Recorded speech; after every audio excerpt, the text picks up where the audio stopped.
আপনারা অলরেডি জানেন যে এই সিরিজটাতে আমরা যেটা করছি সেটা হচ্ছে যে গণিতের বিভিন্ন বিষয়ের বা ধারণার মধ্যে ক্লাসরুমে কিভাবে আমরা মোরাল ভ্যালুস বা নৈতিকতা বিষয়টা নিয়ে আসতে পারি।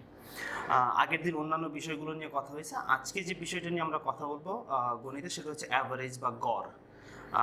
সাধারণত ক্লাস 3 থেকে গড় বা অ্যাভারেজের ধারণাটা বাচ্চাদের দেওয়া হয়। তো এই সময় আমরা বিজ্ঞানের শিক্ষক, গণিতের শিক্ষক যারা আছে, আমরা সাধারণত যেটা করি যে সংখ্যার গড়গুলো শিখাই। সো আমরা যেটা করি যে আমরা বাচ্চাদের বলি যে আচ্ছা ঠিক আছে, এইখানে যেমন আমি লিখছি যে তিনটা নাম্বার, যে 4 যোগ 4 যোগ 7 সমান হচ্ছে 15। তাহলে এটার গড় কি হবে? 15। তিনটি সংখ্যা যেহেতু 3 ভাগ সমান হচ্ছে 5। তাহলে এই তিনটি সংখ্যার গড় হচ্ছে 5। এভাবেই সাধারণত আমরা স্কুলে বা ক্লাসে বাচ্চাদেরকে গড় বা অ্যাভারেজের ধারণা দিয়ে থাকি। তো এখন মজার বিষয়টা হচ্ছে যে এই অ্যাভারেজের ভিতরে আসলে আমরা কীভাবে মোরাল ভ্যালুস বা নৈতিকতার বিষয়টা নিয়ে আসতে পারি। তো আমার একটা পার্সোনাল এক্সপিরিয়েন্সে, যখন আমি ক্লাস 2 একটা ক্লাসে এরকম অ্যাভারেজের ধারণা দিচ্ছিলাম যে বড় সংখ্যা এবং ছোট সংখ্যা এগুলোকে যোগ করে একসাথে তারপর ভাগ করলে গড় হয়, তখন হঠাৎ একটা শিশু বলেছে, তার মানে স্যার আসলে গড় ব্যাপারটা হচ্ছে এমন যে যার কাছে বেশি জিনিস আছে সে হচ্ছে, যার কাছে কম জিনিস আছে তাকে দিয়ে দিবে এবং দুজনের কাছে সমান জিনিস থাকবে, এটাই কি? ব্যাপারটা আমার কাছে খুবই মজা লেগেছে যে একটা শিশু এই ধরনের উত্তর দিয়েছে। তো আসলে ব্যাপারটা যেটা হচ্ছে যে গড়ের ধারণাটা অনেকটা এইভাবেই, যার কাছে বেশি জিনিস আছে সে যার কাছে কম জিনিস আছে তাকে দিয়ে দুজনের কাছে সমান করবে আর কি। ফর এক্সাম্পল এই উদাহরণটাতে যেটা হলো যে 4টা 4টা আর 7টা 7 আমরা সংখ্যা নিয়েছি, কিন্তু আমরা বলতে পারতাম যে মিনার কাছে আছে 4টা পেন্সিল, সাথীর কাছে আছে 4টা পেন্সিল, আর রহিমের কাছে আছে 7টা পেন্সিল। তাহলে সবার কাছে মিলিয়ে আছে মোট 15টি পেন্সিল। এখন তাহলে আমরা এটাকে গড় বা অ্যাভারেজ কীভাবে করতে পারি? একইভাবে 15টি পেন্সিল, সেটিকে 3 ভাগ দিয়ে দিলে থাকতেছে 5টি পেন্সিল।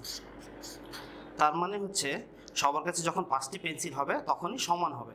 তাহলে যেটা করতে হবে, রহিমকে একটি পেন্সিল সাথীকে দিয়ে দিতে হবে এবং একটি পেন্সিল ওকে দিয়ে দিতে হবে, তাহলেই শুধুমাত্র ওদের মধ্যে সমান হবে, সমান পেন্সিল সংখ্যা হবে।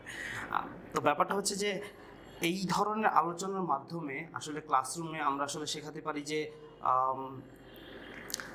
ধনী যারা আছে ফর এক্সাম্পল, তারা তাদের সম্পদ বা তাদের যেগুলো বেশি আছে সেগুলো কিছু সংখ্যক তারা গরিবদের মাঝে দিয়ে তারা তাদের সমান হতে পারে, তারা তারা সাহায্য করার মাধ্যমে আসলে সমাজে সমান সম্পত্তি হতে পারে।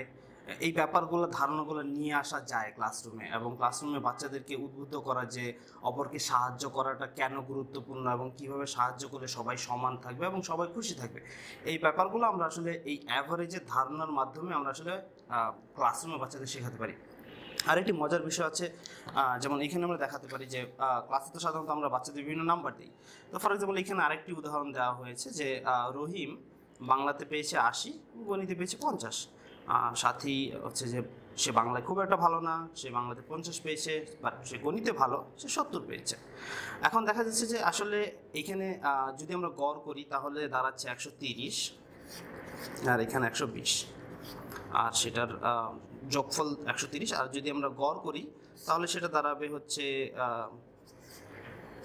65.5, আর এটা দাঁড়াবে হচ্ছে 60। সো এখন ব্যাপারটা হচ্ছে যে এই গড়ের ধারণার মাধ্যমে আমরা আরেকটা জিনিস যেটা বলতে পারি যে প্রত্যেকটা ছাত্রছাত্রীর নিজস্ব কিছু জায়গায় স্ট্রেংথ আছে বা শক্তির জায়গা আছে। যেমন হচ্ছে এইখানে সাথী হচ্ছে বাংলাতে খারাপ, কিন্তু গণিতে রহিমের চেয়ে ভালো। সো রহিম আবার বাংলাতে ভালো কিন্তু গণিতে খারাপ। এই একজন ভালো একটা বিষয়ে বা একজন একটা বিষয়ে খারাপ, এর কারণে দেখা যাচ্ছে ক্লাসের অ্যাভারেজ যে মার্কসটা সেটা কম বেশি হচ্ছে।